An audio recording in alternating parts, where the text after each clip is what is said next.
Is it possible that we've misunderstood the very nature of the problem that we face? That a system premised on legal rights for corporations and the treatment of nature as property could ever have the flexibility to transition to a different system?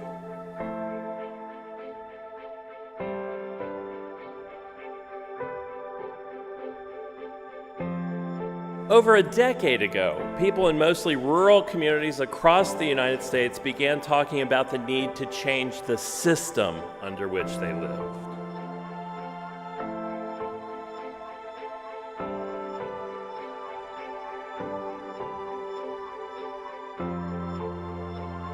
They began to take over their own municipal governments, to pass local laws known as community bills of rights. Those local bills of rights are the first in the nation, indeed the world, to recognize legally binding rights of nature.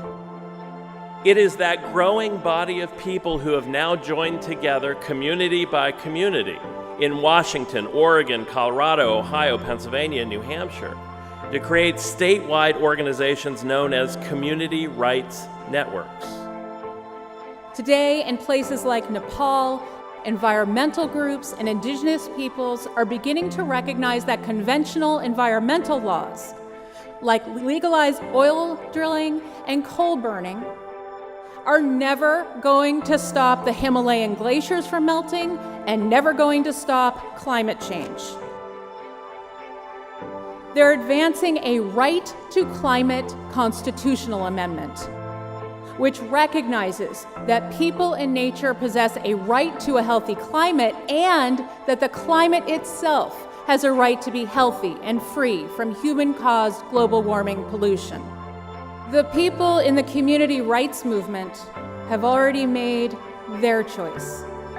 It's time to join them. Thank you.